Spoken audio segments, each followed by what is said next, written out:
सिद्धेभ्यः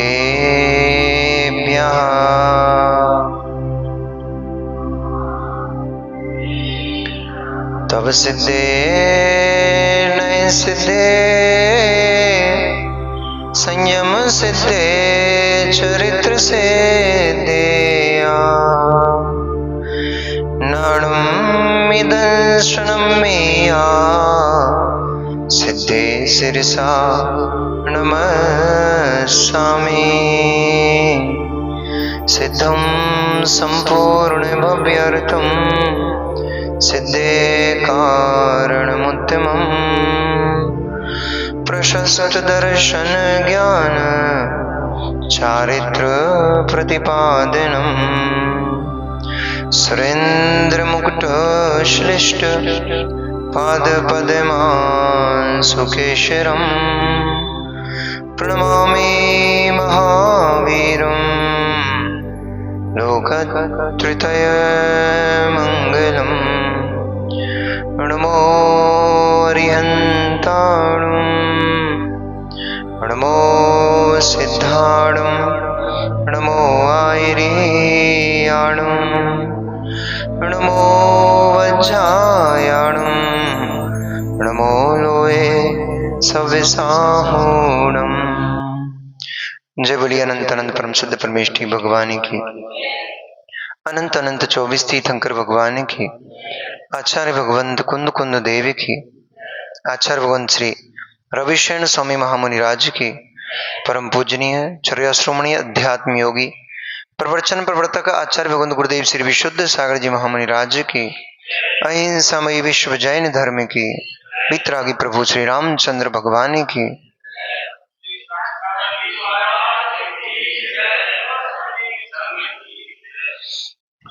मनुष्य वर्तमान शासनायक भगवान वर्धमान स्वामी के शासन काल में हम सभी भव्य जी विराजते हैं। परम भट्टारक महाश्रमण उन भगवान वर्धमान स्वामी के मुख कमल से निश्चित भगवती वाग्वादिनी मां जनवाणी का हम सभी भव्य जीव करुणांजलि लगा करके यहाँ पान कर रहे हैं। यह वाग्वादिनी, यह भगवती मां जनवाणी सभी जीवों का कल्याण करे, सभी जीवों का मोक्ष मार्ग प्रशस्त करे।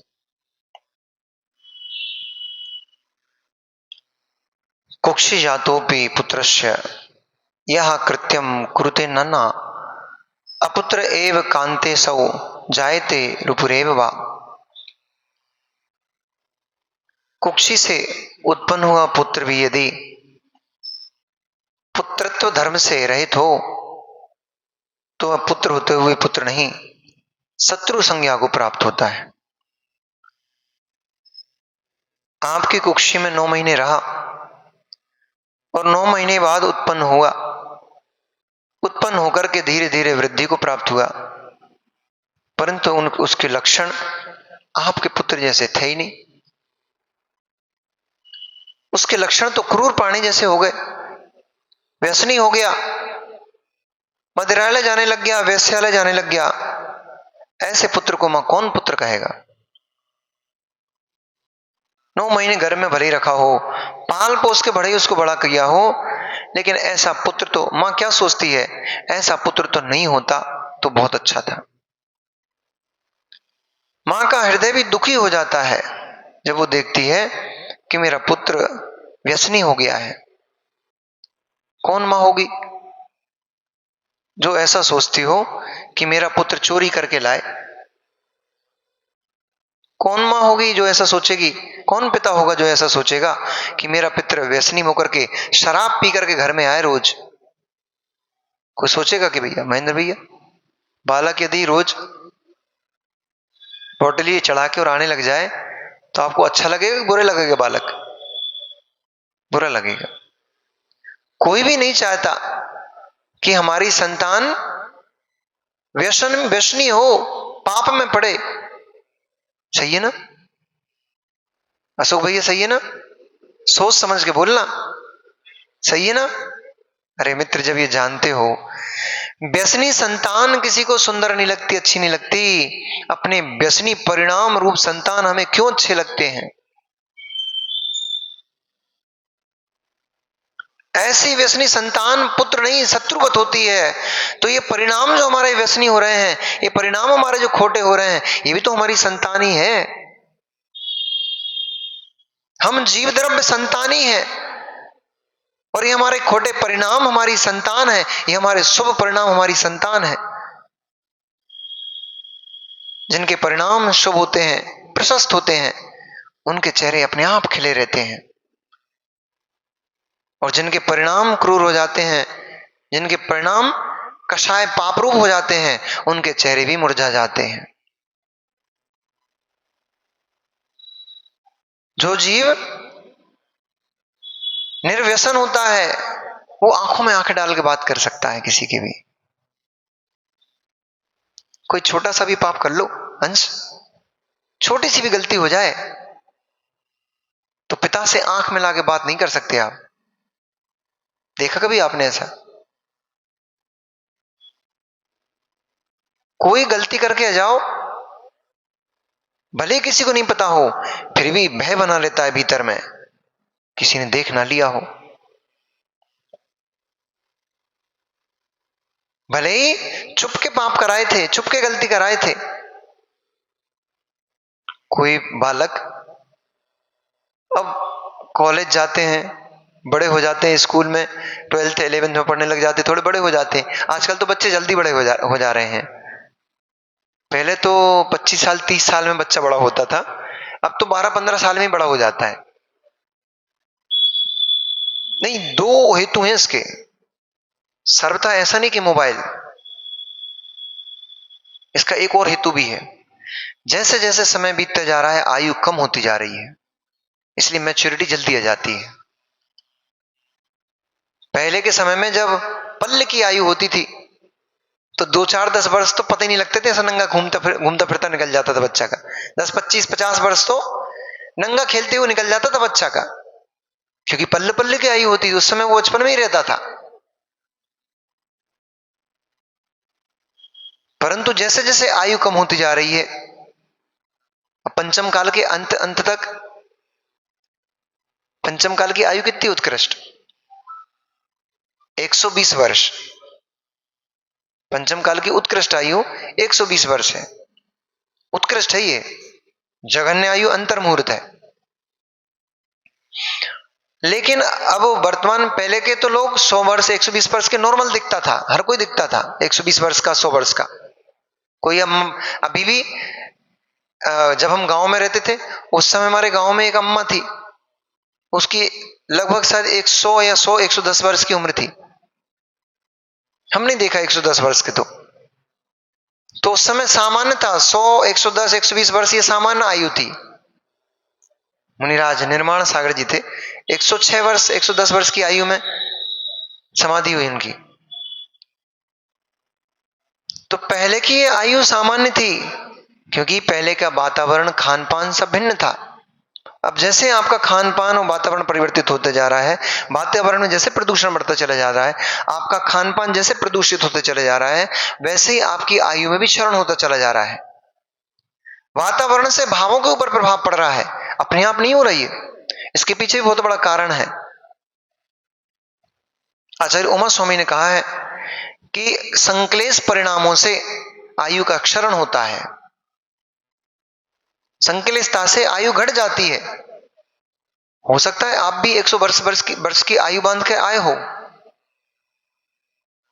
परंतु यहां आकर के इतनी संक्लेशता की, घर में, परिवार में, समाज में, मंदिर में, जहां देखो वहीं चिड़चिड़ाहट, वहीं चिड़चिड़ाहट, वहीं एकदम ऐसे बन के रहना जैसे नरक में नारकी बन के रहता है। ऐसे परिणाम हर क्षण किए, क्लेश क्लेश क्लेश क्लेश, हर समय क्लेश के परिणामों ने आयु को संक्रमित कर दिया। हर चीज को पढ़ना चाहिए। आप लोग कभी बाहर जाते हो घूमने फिरने और बस से जा रहे हो, अथवा नहीं भी बाहर जा रहे हो, कहीं भी आते जाते हो, तो सरकारी बस या जो बस ट्रेवल की बस चलती है, ट्रेवल्स की, उनसे जा रहे हो या अपनी पर्सनल बस करके लेके जा रहे हो, और गर्मी के दिन हो, 2-3 बजे के आसपास वो चालक क्या करता है, बस को हाईवे पे लेके खड़ी कर देता है। 1-2 बजे प्रचंड जब गर्मी हो, वो चालक अपनी बस को ढाबे पे खड़ी कर देता है, 1 घंटे रेस्ट करता है, रेडिएटर में पानी मानी मारेगा, ढक्कन को खोल देगा इंजन के। ऐसा क्यों करता है वो? कितने समझदार हो, सब पता है आपको। इंजन गर्म हो जाएगा तो क्या बिगड़ जाएगा? इंजन गर्म हो जाएगा तो है? इंजन गर्मी अधिक बढ़ गई, इंजन सीज हो जाएगा। गर्मी अधिक बढ़ गई, इंजन सीज हो जाएगा, जाम हो जाएगा। गाड़ी में लगाना तो आता है, अपने परिणामों की गाड़ी में लगाना नहीं आता है। ज्यादा गर्म परिणाम हो गए, ज्यादा क्लेश युक्त परिणाम हो गए, आयु का इंजन सीज जाता है। जैसे अधिक गर्मी पड़ने से वे जो पिस्टन आदि हैं, जो पुर्जे हैं, कील पुर्जे हैं, वे काम करना बंद कर देते हैं, घिस जाते हैं। ऐसे ही अधिक संक्लेश परिणामों से, अधिक संक्लिष्ट करने से, अधिक क्लेश करने से हमारे आयु कर्म के निश्चय क्षरण हो जाते हैं। जो आयु धीरे धीरे निकलने वाली होती है, कषाय परिणामों से आप अनुभव करो ना, जब कषाय आती है शरीर कांपने लग जाता है। वे आत्म प्रदेश इतनी तेजी से परिस्पंदन करते हैं, हमारा शरीर उसको झेल ही नहीं पाता है, कप कपाने लग जाता है। गुस्सा आती तो हाथ पैर कांपने लग जाते हैं, आंखों से ज्वालाएं निकलने लग जाती, गरम गरम हवा, कानों से नाक से गरम गरम हवा निकलने लग जाती है, नथुने फूलने लग जाते हैं। क्यों होता है ऐसा? क्योंकि वे जो आयु कर्म के निषेक थे, वे जो धीरे धीरे निकल रहे थे, अब कषाय भाव तेज होने से वो आयु कर्म तेजी से निकलने लग गया। और आयु को बीतने के लिए, निकलने के लिए, शरीर से बाहर जाने के लिए, आयु कर्म भी तो पुद्गल कर्म ही है, उसको बाहर निकलने के लिए, उसको परिवर्तित होने के लिए स्थान चाहिए पड़ता है। और जैसे अब बैरियल है, छोटा सा है, लाइन से 5 गाड़ी इधर खड़ी हो गई, 5 गाड़ी उधर खड़ी हो गई, अब पीछे गाड़ी कैसे निकलेगी? तो जब तक आगे की गाड़ी नहीं निकल जाएगी तब तक पीछे गाड़ी नहीं निकलेगी ना। ऐसे ही आयु कर्म के निश्चय भी होते हैं, तीव्र कषाय परिणामों से वे एक के ऊपर एक घर्षित हो जाते हैं और तेजी से निकलने लग जाते हैं। तो जो आयु हमारी 100-120 वर्ष चलने वाली थी, कषाय कषाय कषाय कर करके संक्लेश परिणामों से अपन ने उस आयु को क्या कर दिया? अपकर्षण कर दिया, उसको घटा दी, बढ़ती नहीं है। बुद्धिमान आयु बढ़ती नहीं है, घट जाती है। बद्धमान आयु में अपकर्षण उत्कर्षण दोनों हो सकता है। यानी मान लो पिछले पर्याय की आपने देव आयु का बंद कर लिया, अगले आने वाली का, इस पर्याय में और शुभ परिणाम किए, पहले स्वर्ग की आयु को बंद किया था और अच्छे परिणाम किए, व्रत उपवास किए, उसको अपने 5वें स्वर्ग में लेके चले गए, 3रे स्वर्ग में लेके चले गए, ये तो हो जाएगा। परंतु अब यदि देवगति में पहुंच गए, अब नहीं बढ़ेगा। देवगति में न घटेगा न बढ़ेगा, देवगति में तो वैसे का वैसा रहता है। पर हमारा मनुष्य त्रियंचों का नरकगति में, देवगति में अपकर्षण उत्कर्षण नहीं होता वहां तो जितनी, क्योंकि वो तो संक्लिष्टता में जीते ही रहते हैं हमेशा ही। नार की मनुष्य त्रियंचों के अपकर्षण उत्कर्षण हो जाता है। इसलिए वर्तमान समय का व्यक्ति अधिक क्यों नहीं चल पा रहा? क्योंकि संक्लिष्टता इतनी ज्यादा है, इतनी टेंशन है, इतना क्लेश है उसके भीतर में, शांति का जीवन ही नहीं उसका। पहले के लोग शांति का जीवन जीते थे, उनके बड़े बड़े कान होते थे, भौहें बड़ी बड़ी होती थी, शरीर के हाथ लंबे लंबे होते थे, उंगलियां लंबी लंबी होती थी, शांत परिणामों से जीते थे। जब वे गर्भ में आते थे, मां धर्म ध्यान करती थी, मां शांत परिणामों से जीती थी, परिणामों को धर्म में करती थी, तो परिणामों की जो संतति थी, संतान थी, वो धर्म में हो जाती थी, इसलिए आयु अधिक मिलती थी। और जैसे जैसे जैसे जैसे समय बीतता चला जा रहा है, हमारे आयु अपने आप, आयु बंदी हमारा कम होता चला जा रहा है। फिर जो आयु हमारी होती है, हम अपनी संतान को नहीं संभाल पाए, तो संतान मतलब बाहर की संतान और भीतर की संतान, 2 ही संतान। बाहर की संतान समझ जाती है तो अनिल भैया, बाहर की संतान समझ जाती है तो जीव प्रसन्न चित्त होकर के जीता है। आपके बेटे बेटी धर्म से लगे हुए हैं, रिंकू भैया बेटा बेटी धर्म से लगे हुए हैं तो क्लेश नहीं है, घर में शांति है, डर नहीं है, भय नहीं है। उनसे पूछो माता पिता से जिनके बेटे बेटियां, खास तौर जिनकी बेटियां रात में 10 बजे 11 बजे 12 बजे घर आ रही हैं, उन जीवों से पूछो कि उनके परिणाम कैसे होते हैं। उन जीवों से मिलो जिनकी बेटियां रात में 11-11 बजे तक घूम फिर रही हैं, उन माता पिता के परिणाम कैसे होते हैं। हर समय भयभीत रहता है, हर समय डर लगा रहता है, कहीं कहीं कहीं ऐसा कोई कृत्य न कर ले कि हमारी नाक कट जाए, ऐसा कोई कार्य न करके जाए हमारी बेटी। अभी एक दिन विमल भैया अपनी बेटी को समझा रहे थे, बच्ची बोली कि भाई को तो तुम हर चीज की छूट दे देते हो, वो तो कहीं जाने का बोलेगा तुरंत हाँ ठीक है चले जाओ, उसको कुछ कार्य करना हाँ ठीक है कर लो, मैं कुछ भी बोलती हूँ तुरंत टोक देते हो। तो उन्होंने बहुत सुंदर जवाब दिया था, मुझे तो बड़ा पसंद आया वो जवाब। उन्होंने बोला बेटा वो तो लोहे की राड है,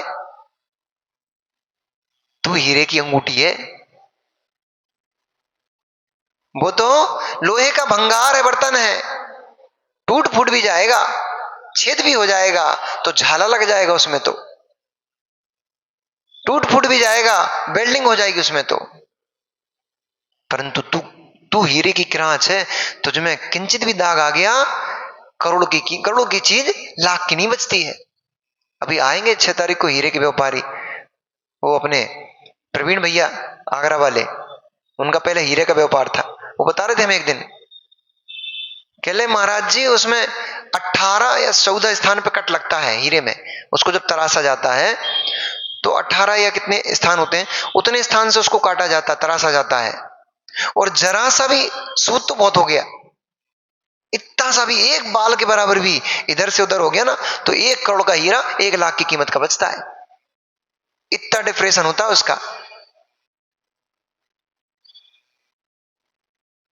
उसकी कीमत इतनी गिर जाती है, करोड़ों की कीमत लाख की भी नहीं बचती है। ऐसे ही बेटियों, बेटी से क्या बोल रहे थे वो, बेटी तू हीरे की क्रांच है, तू मेरा हीरा है, तुझ में इतनी सी भी क्रांच आ गई ना तो मेरी पूरी जीवन भर की मेरी जो मैंने नाक बनाई है, जीवन भर मैंने जो सम्मान कमाया, यश कमाया है, बेटी जरा सा कुकर्म करके आ गई, मेरी पूरी नाक कट जाएगी, मेरा पूरा चेहरा धूमिल हो जाएगा। ऐसे साधु के परिणाम होते हैं, ऐसे साधु के परिणाम होते हैं। साधु भी वो हीरे की किरात जैसा होता है। आप लोग कोई भी पाप करते रहो, लड़ते रहो, झगड़ते रहो, कुछ भी करते रहो, कोई बुरा नहीं बोलता है, सबको पता है श्रावक तो ऐसे ही होते हैं, और बल्कि बोल के भी चले जाते हैं महाराज जी हम लोग तो श्रावक हैं, हम लोग तो काम ही ये है। पर महाराज को कभी भी वो क्रोध युक्त चेहरे से नहीं देखना चाहता, कोई भी श्रावक नहीं देखना चाहता। सुशील भाई देखना चाहते हो कि महाराज गुस्सा करते अच्छे लगेंगे आपको? आप नहीं करते कभी क्या?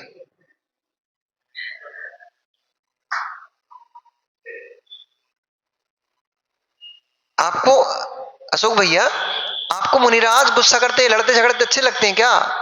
नहीं लगते ना। आप नहीं लड़ते क्या? हम तो लड़ते हैं। और उनसे कहो, ऐसा पूछ लो अगर उनसे कि भैया तुम नहीं लड़ते कभी क्या? अगर कोई महाराज तुमसे गुस्सा हो जाए या गुस्सा कर दें तो क्या कैसे महाराज गुस्सा करते? कहा भैया तुम नहीं करते क्या? नहीं तो हम तो कर सकते हैं साहब, हम तो श्रावक है। ये बढ़िया जवाब है, हम तो श्रावक हैं, हम तो कर सकते हैं। अभी बेबी मुनिराज हैं कदाचित, क्योंकि मुनिराज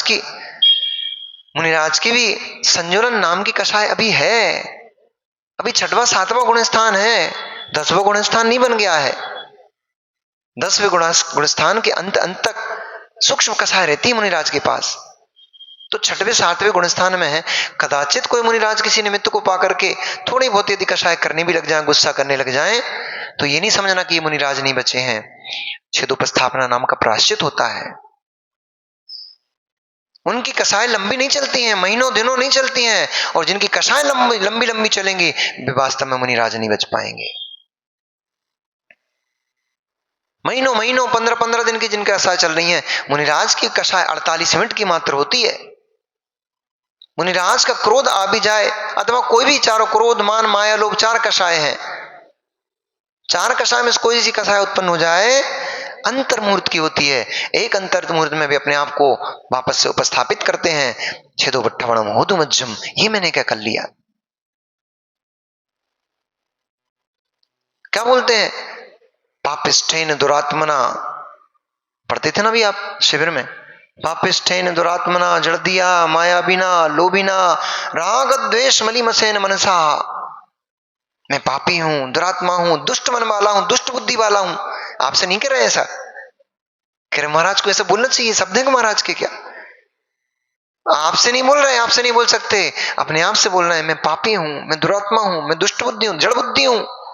क्यों, तत्व को समझने पर भी मेरे भीतर ये भाव कैसे उत्पन्न हो गया। मैं तो ज्ञानी हूं, मैं तत्व को पढ़ता हूं, जानता हूं, मैं शास्त्र पढ़ता हूं। ये तो श्रावक है, इसने कुछ नहीं जाना है, इसने कुछ नहीं पढ़ा है। ये तो क्रोध भी कर सकता है, ये तो गाली भी दे सकता है, मार भी सकता है, सब कुछ कर सकता है, परंतु मैं तो ज्ञानी हूं, मेरे भीतर ये भाव कैसे उत्पन्न हो गए। तुरंत कहेंगे छेदो बट्ठवड़ा मोदु मज्जम, मैं पुनः छेदोपस्थापना करता हूं, मैं अपने सहज स्वभाव में पुनः प्रतिस्थापित होता हूं। अब मैं पुनः ऐसे भाव नहीं करूंगा। ये परिणति को संभालना, ये अपनी संतान को संभालना है, ये है संतान। सत्कार्य में लगे उसका नाम संतान होता है। 2 प्रकार की संतानें होती हैं। आचार्य श्री बताते हैं प्रवचन में, क्लास में, कि 2 प्रकार की संतान होती हैं। एक होती है कुलंकार और एक होती है कुलंगार। कुलंकार, पूछ लेना आदि से, बेटा कुलंकार हो कि कुलंगार हो, बालक से पूछ लेना, कुलंकार हो कि कुलंगार हो। कुलंकार होती है जैसे आभूषण शरीर को सुंदर बना देता है। सुनना भैया, सुनील भैया, आप भी तो किसी की संतान हो। नितिन भैया, आप भी तो किसी की संतान हो।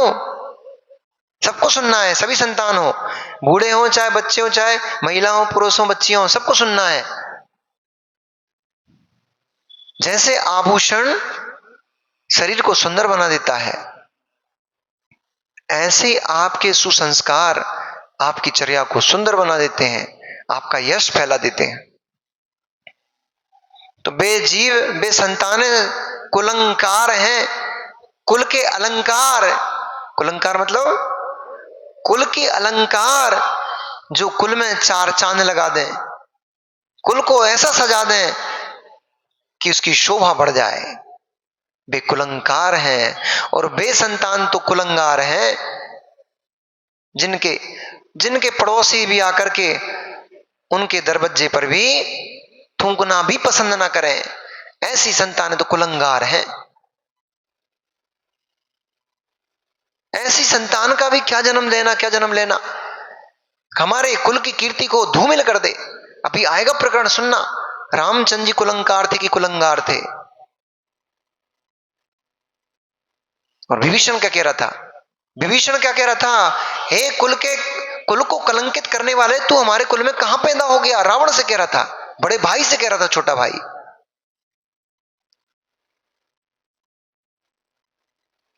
अब ऐसा भी मत सोच लेना कि वो छोटा था, इतना बुरा शब्द क्यों बोला उसने, उसने कार्य ही ऐसा किया था। बोले सुकौशल स्वामी जैसे महान महान मुनिराज, जिन्होंने देह की परवाह नहीं की है, आत्मद्रव्य की परवाह की, देह पर ध्यान नहीं दिया, अपने आत्मद्रव्य पे ध्यान दिया, केवल ज्ञान प्राप्त किया, ऐसे सुकौशल स्वामी के वंशज हैं हम। ऐसे महान महान मुनिराज हमारे हमारे कुल में उत्पन्न हुए हैं, उनके कुल के वंशज हमारे वंशज हैं, वो उनके कुल में हम उत्पन्न हुए हैं। और तू कुल को कलंकित करने वाला कैसा खोटा पापी पैदा हो गया कि तू पर स्त्री को हरण करके लेके आ गया, हमारे कुल पे तूने कलंक लगा दिया। ये विभीषण कह रहा था रावण से।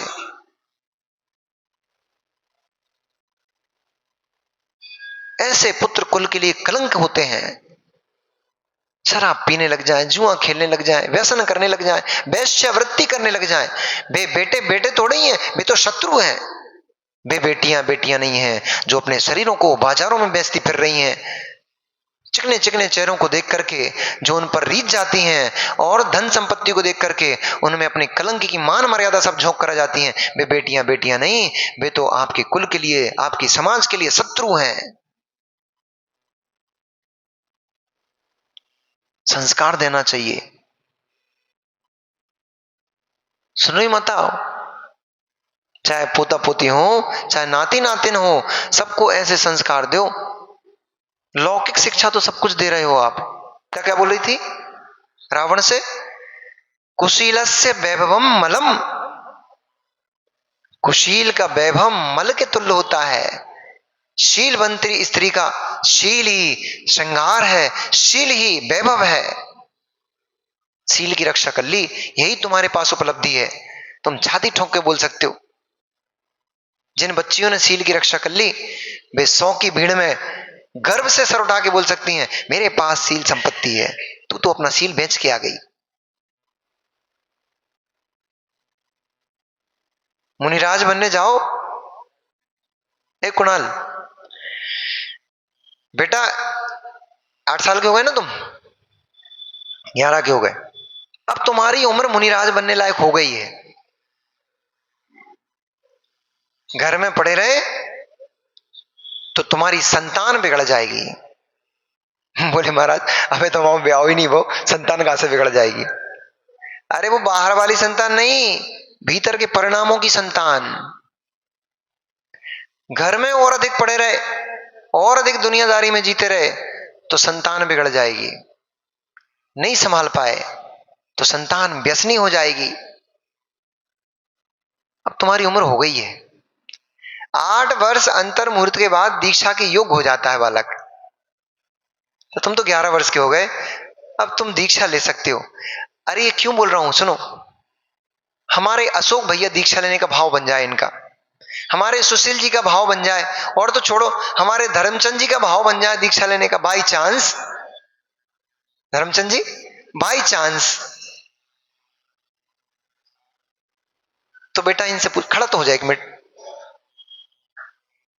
धर्मचंद जी के पास जाना जरा,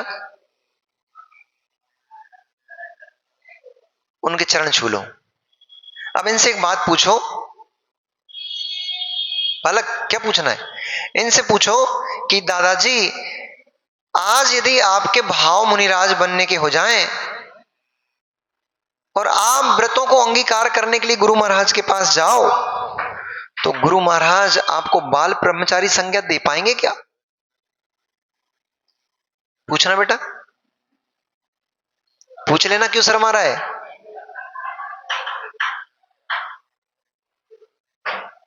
अरे बेटा बहुत बड़ा तत्व का निर्णय है आज। इनसे इतना पूछ लो कि आज तुम्हारे यदि दीक्षा लेने के भाव बन जाए, मुनिराज भी बन जाओ आज तुम, तो भी बाल ब्रह्मचारी कहला पाओगे क्या? और बेटा तू यदि आज मुनि बन जाएगा तो तू अखंड ब्रह्मचर्य का धारक कहलाएगा।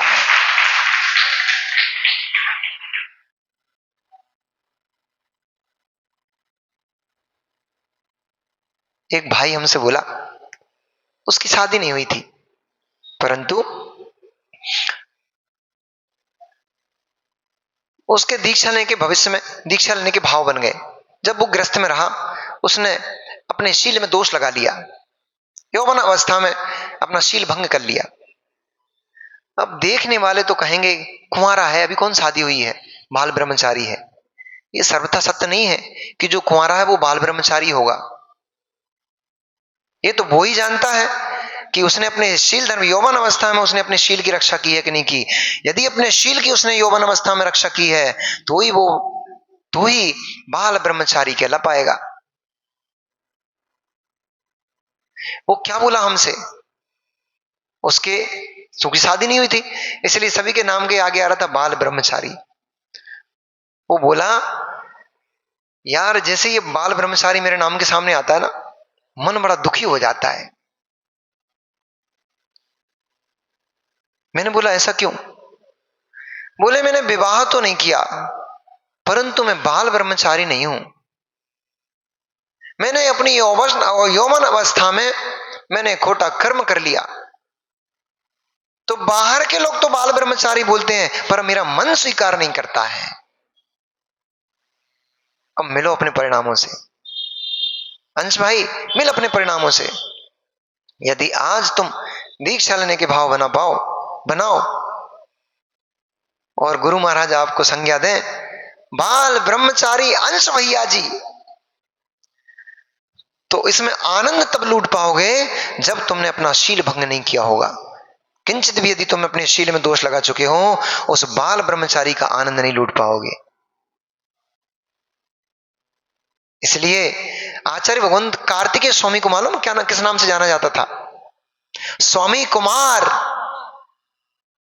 नाम नहीं जानते थे लोग उनका, नाम से कम पहचानते थे लोग उनको क्या किस नाम जानते थे? कुमार ब्रह्मचारी के नाम से जानते थे, स्वामी कुमार के नाम से जानते थे उनको।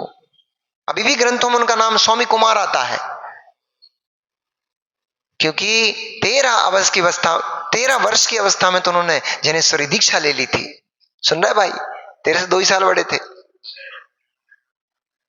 13 वर्ष की उम्र में तो उन्होंने जैनेश्वरी दीक्षा ले ली थी, मुनिराज हो गए थे 13। अब सोच भाई कैसे लगते होंगे इतने छोटे से मुनि महाराज, पिछी कमंडल लेके हर चर्या के लिए निकलते होंगे, खड़े होकर सामायिक करते होंगे, इतने छोटे से मुनिराज।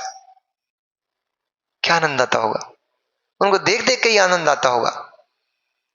खोजो अपने परिणामों को बैठ करके, यही सामायिक है, इसी का नाम सामायिक है। देखो अपने परिणामों को। क्या बालिकाओं, यदि क्या आज तुम दीक्षा लेने जाओ तो हम अपने नाम के आगे कौमारी ब्रह्मचर्य धारण कर सकते हैं कि नहीं कर सकते हैं? दूसरे से पूछने नहीं जाना है, किसी को बताना नहीं है, अपने परिणामों से स्वयं को पूछना है। क्या हम उस कुमार ब्रह्मचारिणी का आनंद ले पाएंगे? क्या वो ही ले पाएंगे जिनका शील सुरक्षित है।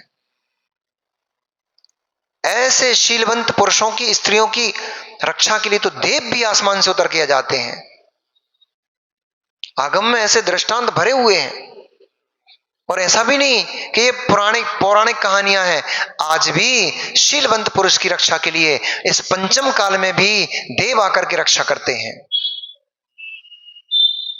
ये तो पंचम काल भद्रबाहु स्वामी के समय की कहानी है, पंचम काल की कहानी है कि देवों ने आकर के मुनिराज की सेवा की है, भैया वृत्ति की है।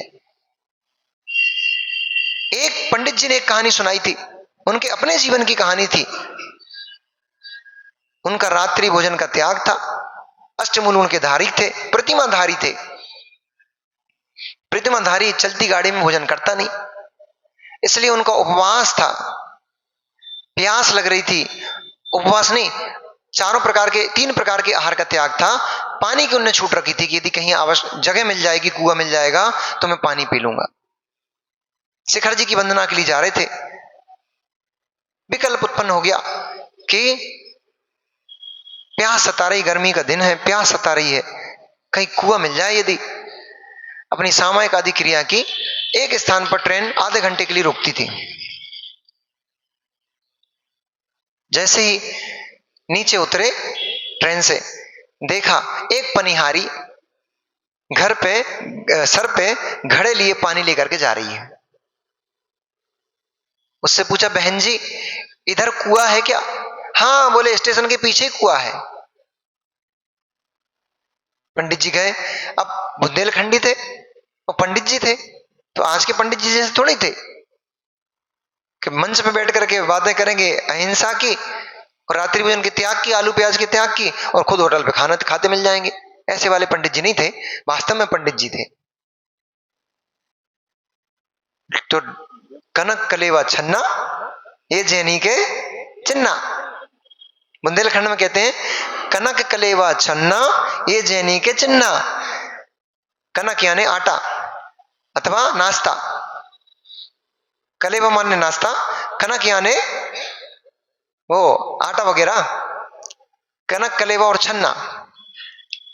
डोलची, लेज, रस्सी, छोटी सी इतनी बड़ी डोलची, घड़े, कसड़ी, क्या बोलते हैं आपके, चरी, छोटी सी चरी, लोटिया, बड़ी वाली लोटिया, वो छोटी चरी, छन्ना और एक रस्सी लेजम, इतना साथ में रख के ही चलते थे पहले के लोग। उन्होंने अपनी रस्सी गुडलुटी आदि निकाली, निकाल करके कुएं से पानी खींचा, उसको छाना, छान करके बिलछानी आदि डाल करके कुएं में उन्होंने वहीं बैठ करके अपना, चूंकि व्रती थे तो सोले में पानी पीना पड़ता है, व्रती पानी भी असोले में नहीं पी सकते, भोजन तो बहुत दूर की बात हो गई। सोले तुरंत उन्होंने अपनी स्वापी जो गमछा होता ना, गमछे को गीला करा, लपेटा, लपेट करके उन्होंने पानी पिया, और पानी पी करके और जल्दी जल्दी में आने लगे, ट्रेन निकल ना जाए, वो अपनी चरी वहीं छोड़े आए, भूल गए, और लेज आदि उठा करके आकर के ट्रेन में बैठ गए। उनको याद आया, अरे मैं अपनी लुटिया तो वहीं छोड़ आया। जब लेने गए वापस, क्या देखा, जब लेने वापस गए तो वो लुटिया तो एक पत्थर चट्टान के ऊपर रखी हुई थी, वहां कोई कुआं ही नहीं था।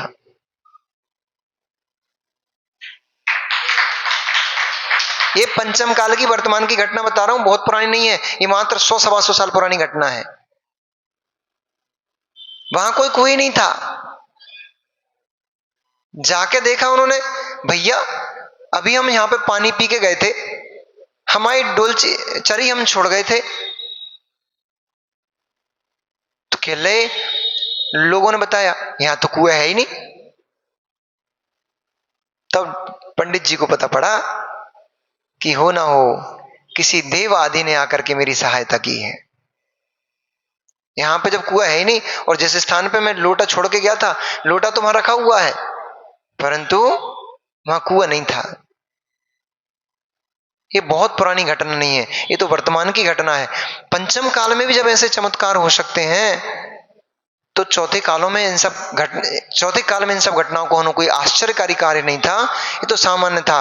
यदि आपका आपका व्रत दृढ़ है, आपका शील दृढ़ है, आपका संयम दृढ़ है, तो ऐसे आश्चर्य तो घटित होते ही रहते हैं, इनमें कोई आश्चर्य की बात नहीं है। और कल्पना करो, सबसे बड़ा आश्चर्य तो ये है, अब इसमें आपको ज्यादा दिमाग लगाने की जरूरत नहीं है कि ऐसा हो सकता है क्या, ऐसा हो सकता है क्या, होता ही है। मुनिराज को आप पड़गान करते हो, ठीक है, जहां कम चौके होते हैं वहां तो ठीक है, सिंपल सी विधि ले लेते हैं, पर जहां ज्यादा चौके होते हैं, अथवा कोई मुनिराज को आज परीक्षा ही करना है अपनी, और ऐसी आड़ी टेढ़ी विधि ले लेते हैं, जैसे एक बार शांति सागर आचार्य भगवंत ने ले ली थी कि बैल के सर में, सींग में गुड़ की पाड़ी फंसी रहेगी, गुड़ की बेली फंसी होगी तो आहार करेंगे, नहीं तो नहीं करेंगे। अब बताओ, अब ये विधि कहां मिलेगी भाई? कलश की ले लें, द्रव्य की ले लें, कपड़ों की ले लें, ये तो समझ में आती है। अब वो बेल की विधि कहां से फलीभूत होगी? परंतु जब भाग्य में आहार होता है तो सब विधि मिल जाती है, और भाग्य में आहार नहीं होता है तो नरियल की विधि में भी महाराज चौके में जाते हैं और अंजलि नहीं छोड़ पाते, वापस आ जाते हैं। कोई बैंड बैंड बज रहे थे तो वो बैल बिचक गया, कौंध गया, और बैल ऐसे ऐसे कर रहा था, उसी समय सेठ जी की दुकान में गुड़ की पड़ियां उतर रही थी। वो बैल घबराया, उसने ऐसे ऐसे मुंडी घुमाई, नीचे ऊपर मुंडी की तो परिया उसमें गुड़ में फंस गई, उसका भेला उसके बाल सींग में लग गया, और जाकर के वो बैल भागा कहां? चौके में जहां लोग पड़गान कर रहे थे उनके सामने से निकल गया। मुनिराज जाकर के खड़े हो गए, मिल गई विधि। तो कोई आश्चर्य की बात नहीं है, जब विधि होती है तो अपने आप विधि बन जाती है, भाग्य होता तो अपने आप विधि बन जाती है, वो भाग्य नहीं होता तो क्या है। इसलिए परिणामों पर ध्यान देना चाहिए, बाहर के लौकिकता में ध्यान नहीं देना चाहिए। बाहर की जो उपलब्धियां हैं, ये उपलब्धियां हमारे काम की नहीं, हमारे परिणामों की संतान हमारी, यदि परिणाम रूप संतान हमारी संभल गई तो सब संभल जाएगा, और परिणामों की संतान नहीं संभल पाई तो कुछ नहीं संभलने वाला। इसलिए जैसे ही बालक मां की गोद में रखा, मां तो चौंक गई, ये तो मेरा बालक है ही नहीं, मैंने तो गर्भ धारण नहीं किया। तब चंद्रगति ने यही बात कही थी, अरे मुग्धे, गर्भ में आना ही आवश्यक नहीं है,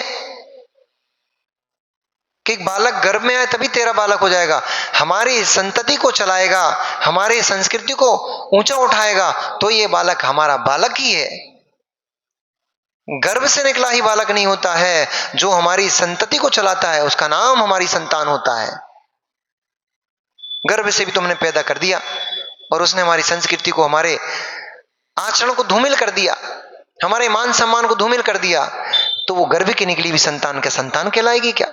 इसलिए तू निस्संतान थी, प्रभु की कृपा तेरे ऊपर हुई है। ये बालक गगन से तेरे गोदी में आया हुआ है, इसलिए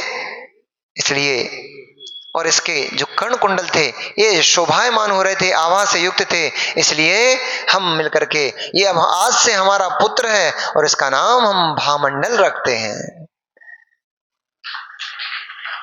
विद्याधरों के बीच में पला, यद्यपि था तो वो भूमि गोचरी, परंतु विद्याधरों के बीच में पला बढ़ा और अनेक अनेक विद्याओं का स्वामी हुआ। इस प्रकार से धीरे धीरे सुंदर चेष्टाओं को धारण करता हुआ वो बालक भी वृद्धिंगत होता हुआ यौवन की तरफ बढ़ता रहा।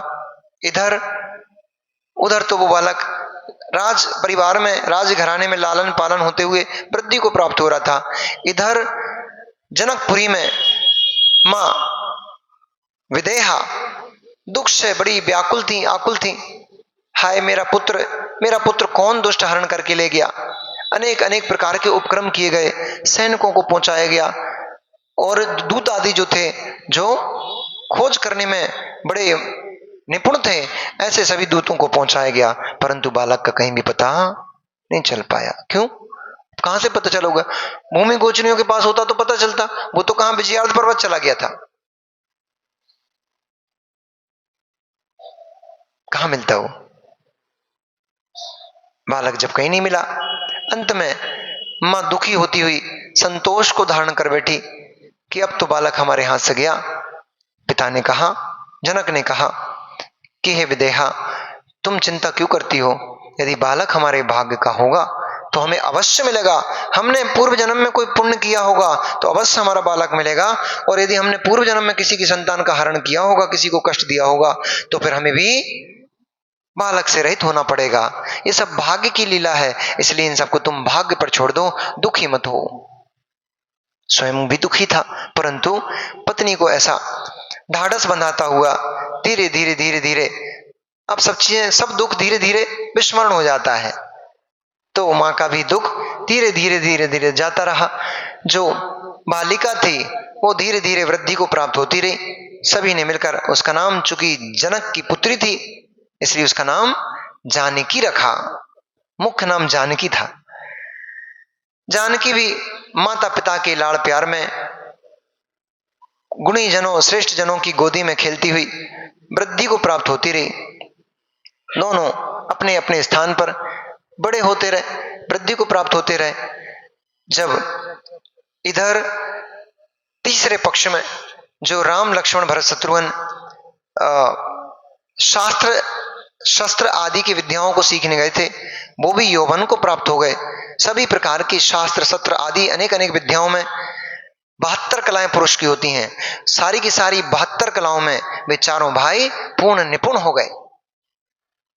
यौवन अवस्था को प्राप्त करते हुए वे चारों के चारों पुत्र ऐसे लगते थे जैसे साक्षात सौधर्म इंद्र के इंद्र सभा से ही कोई देव कौमार अवस्था को प्राप्त करके कौमार रूप धारण करके और पृथ्वी पर आ गए हों। ऐसे देव पुत्र के समान विचारों के चारों पुत्र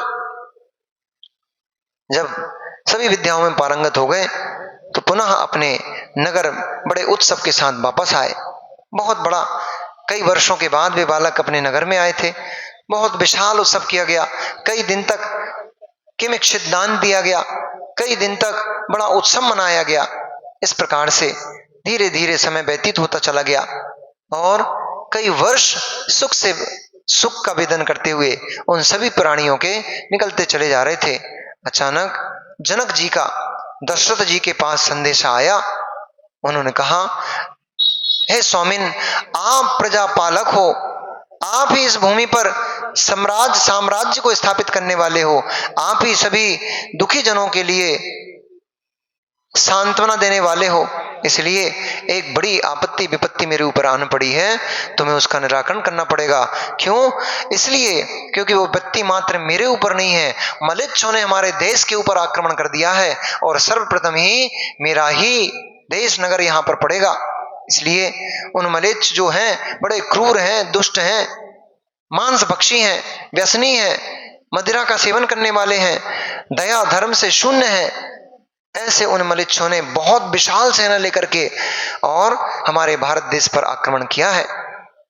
आप शीघ्र ही, मैंने अनेक अनेक राजाओं का आह्वान किया है, वो सभी राजा अपनी अपनी सेनाओं को लेकर के कूच कर चुके हैं। आप भी मेरा संदेशा पाते ही शीघ्र ही इस ओर प्रस्थान कीजिए ताकि हमारे देश की रक्षा हो सके।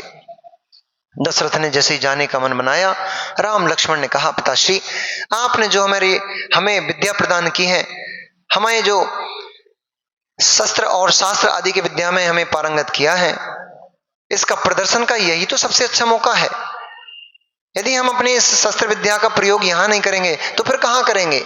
हमारे देश को इस शस्त्र विद्या की आवश्यकता है, इसलिए युद्ध के लिए हम भाई जाएंगे। जनक ने, दशरथ ने बहुत मना किया कि नहीं बेटा, अभी तुम लोग छोटे हो, बालक हो, तुम लोग इन मलेच्छों को नहीं जानते हो, ये बड़े क्रूर होते हैं, बड़े दुष्ट होते हैं, ये मांसाहारी होते हैं, इनके अंदर किंचित भी कोई दया नहीं होती है, दया धर्म से ये शून्य होते हैं। ऐसे इन दुष्टों से तुम अभी युद्ध करने योग्य नहीं हो, इसलिए तुम ठहरो, तुम यहां राज्य की देखरेख करो, हम जाते हैं। परंतु राम के बार बार आग्रह करने पर उन्होंने अनुमति दी। अपने रथ पर सवार होकर राम और लक्ष्मण दोनों भाई युद्ध के लिए मिथिलापुरी के समीप ही जब पहुंचे, उधर तब तक युद्ध प्रारंभ हो चुका था। मलेच्छों ने जनक की सारी सेना को विदीर्ण कर दिया और भी अनेक अनेक देशों की सेनाएं आई थी, परंतु उन मलेच्छों की सेना ऐसा विशाल तूफान के समान चली आ रही थी। आगे से देखने में तो समझ में आती थी कि सेना का प्रारंभ है, अंत तो सेना का कहीं दिखाई नहीं देता था। ऐसी विशाल सेनाओं को लेकर के वो मलेच्छ युद्ध के लिए पहुंचे रणभूमि में। युद्ध प्रारंभ हो गया। जैसे युद्ध प्रारंभ हुआ, अनेक राजाओं को उन्होंने मृत्यु के घाट उतार दिया, यहां तक कि जनक की भी मृत्यु पर आन पड़ी। जैसे ही युद्ध प्रारंभ हुआ, अस्त्र शस्त्र और घोड़ों की हिनहिनाहट, हाथियों की चिंगाड़, पैदल सैनिकों की आपस में जो संवाद होते थे वो संवाद, उनसे पूरा वायुमंडल गूंज गया। पूरा चारों दिशाएं पदाती सैनिकों और हाथी घोड़ों की टापों के कारण से जो धूल उड़ रही थी, उस धूल से पूरी चारों दिशाओं धूल धूसर हो गई।